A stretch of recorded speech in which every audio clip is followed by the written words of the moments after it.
Tom, I need a favor, I said, gripping the phone so tightly that my knuckles turned white. My voice was steady, but inside, my stomach churned like a stormy sea. There was a long pause on the other end of the line. Finally, Tom spoke, his tone wary. What kind of favor? I swallowed hard, my throat dry. I need you to test Lora. Test her? What are you talking about, Jack? I think, my words faltered, the weight of what I was about to say pressing down on me like a boulder. I think she's cheating on me. Tom's sharp intake of breath crackled through the receiver. Jack, that's a serious accusation. Are you sure? Lora doesn't seem like.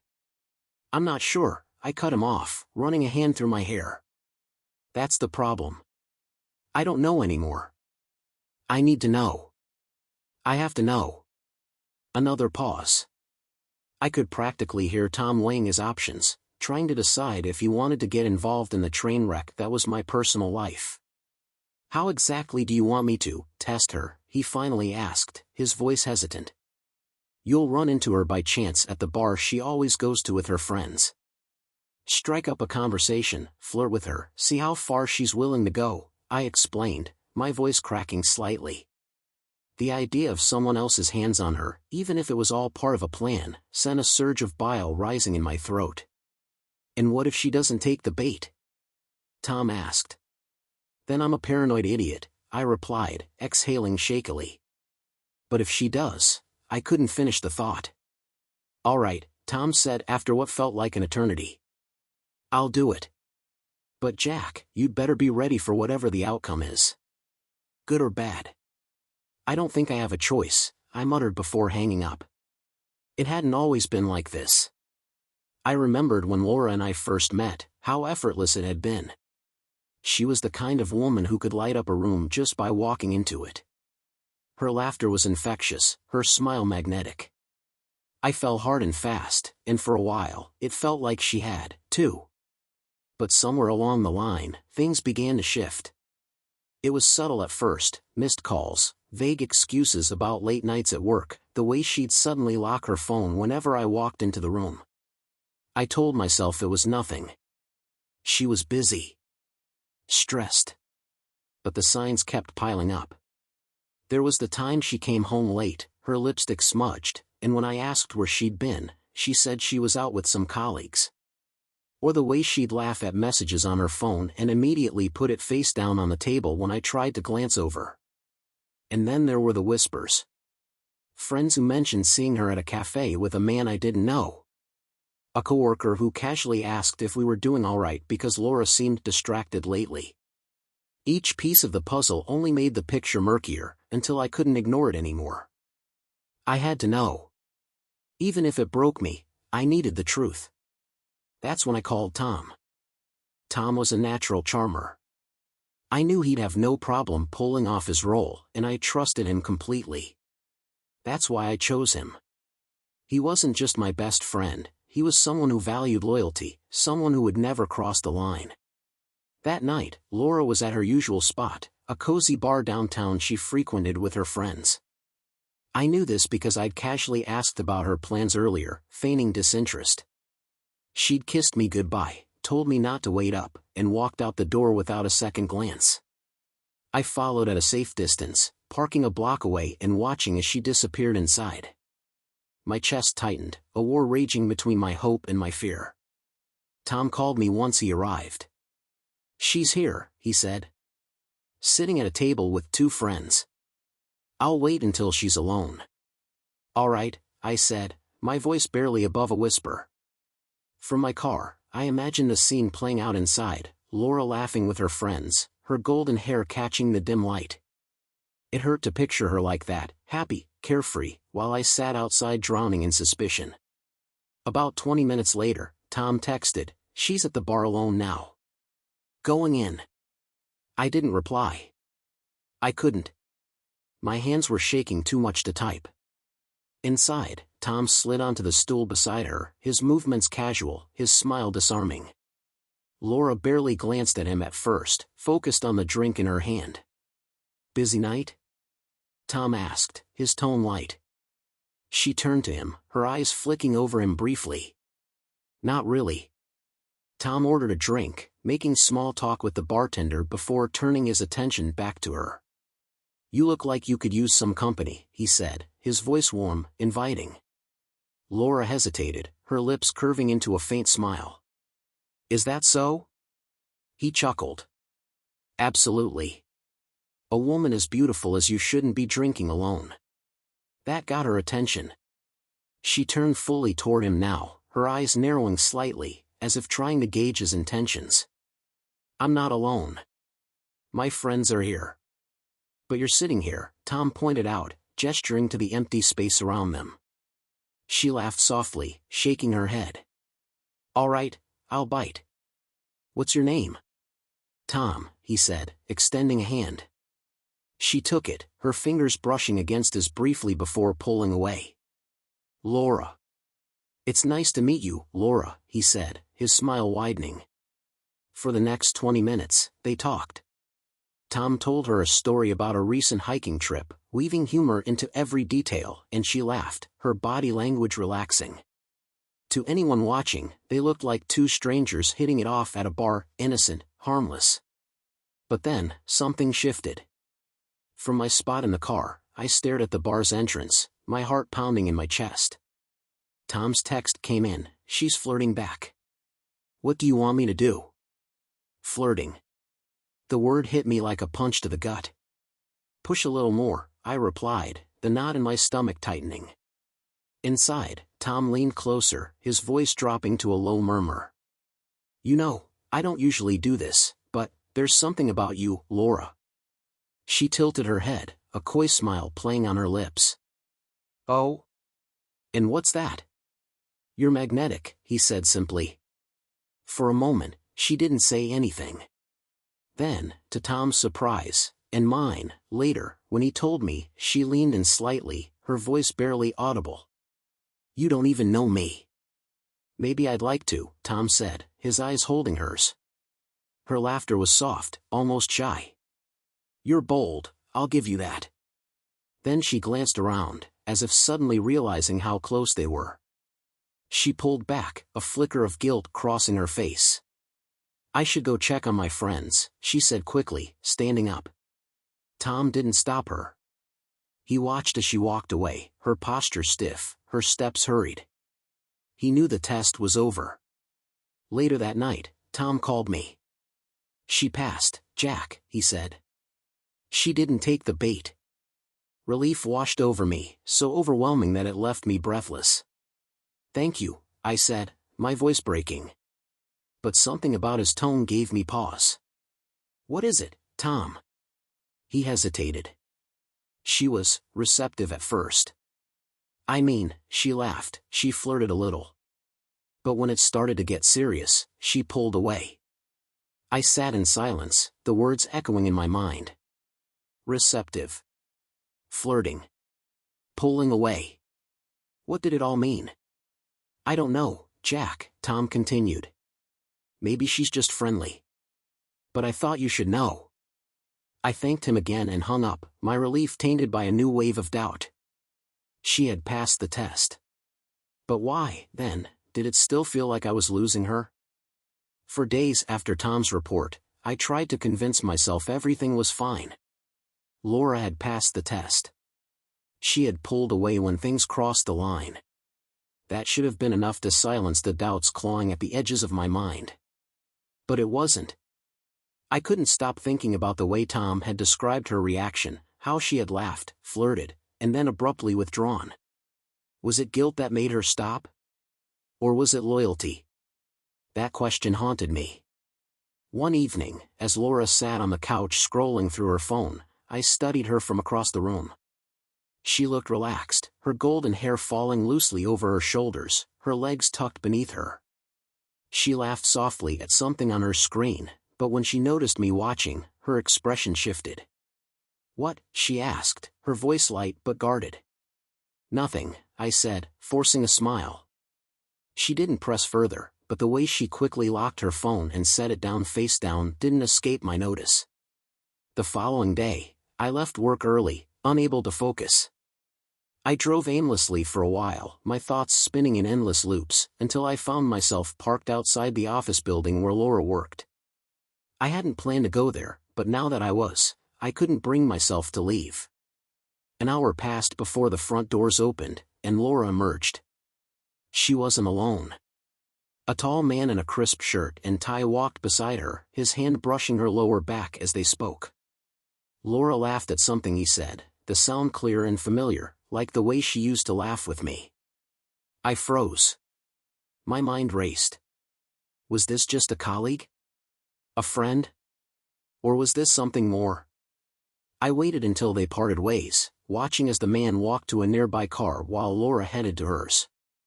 My hands shook as I grabbed my phone and dialed Tom. "Jack? What's up?" he answered. "I think I was wrong," I said, my voice tight. "There's something going on. I saw her just now, with a guy from work." She was laughing with him, and the way he touched her. "Jack, hold on," Tom interrupted. "You're spiraling. You don't even know who he is." "Exactly," I said, gripping the steering wheel. "I don't know anything because she won't tell me. She's always vague about her coworkers, always hiding her phone. I can't take this anymore." Tom sighed. "So, what are you going to do?" "I don't know," I admitted. "But I'm not letting this go." That night, I waited until Lora was asleep. The glow of her phone screen illuminated the room as I picked it up, my pulse racing. It was wrong, I knew that, but I couldn't stop myself. Her lock screen opened with the passcode I had memorized months ago. I scrolled through her messages, scanning for anything unusual, until I found a thread with someone named James. The most recent messages were mundane, discussing a project deadline, but as I scrolled further back, my stomach dropped. James texting, "Last weekend was amazing. Can't stop thinking about you." Lora texting, "Me too. I wish we had more time." The words blurred as I read them again and again, each one a dagger to my chest. The date on the messages confirmed it. It was the same weekend she had told me she was working overtime. The next morning, Lora found me sitting in the living room, her phone in my hand. Her eyes widened, and she froze in the doorway. "What are you doing with my phone?" she asked, her voice shaky. "I think the better question," I said, my voice cold and sharp, "is who the hell is James?" Her face paled, and for a moment, she looked like she might deny everything. But then her shoulders slumped, and she let out a long, shuddering breath. "Jack," she began, her voice barely above a whisper. "I can explain." "No," I said, standing up. "I don't want an explanation. I want the truth. How long has this been going on?" She hesitated, and in that silence, the last shred of hope I'd been holding on to shattered. 3 months, she admitted, her voice trembling. "It's not what you think. It's not serious. I didn't mean for it to happen." I stared at her, the woman I thought I knew better than anyone, and felt like the ground beneath me had disappeared. "Not serious?" I repeated, my voice rising. "You lied to me, you hid this from me, and you're telling me it's not serious?" Tears streamed down her face as she stepped closer. "Jack, I love you. I do. I never stopped loving you. I felt alone, and James was there when you weren't." Her words hit me like a physical blow. "Don't you dare put this on me," I said, my voice shaking. "I was always there for you. Always. You're the one who walked away, not me." She reached for me, but I stepped back. "I can't do this," I said, my voice breaking. "I can't be with someone who betrayed me." "Jack, please," she sobbed. "We can fix this. We can." "No," I interrupted, my tone final. "It's over, Lora." Her cries filled the room as I turned and walked away, each step heavier than the last. I didn't know where I was going, but I knew I couldn't stay. The truth was out, and it had destroyed everything. The air in the apartment was heavy, suffocating. Lora's sobs had quieted, but the silence that followed was worse. It was a gaping void filled with the weight of all the things I couldn't unsee. I stared at her phone in my hand, my thumb hovering over the messages I hadn't yet opened. You said it wasn't serious, I began, my voice low and venomous. But let's see what James thinks about that, shall we? Jack, don't, she pleaded, her voice cracking. Ignoring her, I scrolled further up the thread, the heat rising in my chest with every line I read. James texting, you drive me crazy. I can still taste you on my lips. Lora texting, I can't stop thinking about that night. The way you touched me. James texting, I wish I was holding you right now. Your skin is like silk, and the way you... I stopped reading, the bile rising in my throat. I looked up at her, and for the first time in my life, I didn't recognize the person in front of me. Your skin is like silk? I repeated, my voice trembling with a mix of anger and disgust. The way you touched him? Are you kidding me, Lora? Her face crumpled, tears spilling freely down her cheeks. Jack, I'm sorry, she sobbed. It wasn't supposed to go this far. I swear, it wasn't. Wasn't supposed to? I spat, standing up so abruptly that the chair scraped loudly against the floor. How does that even start, Lora?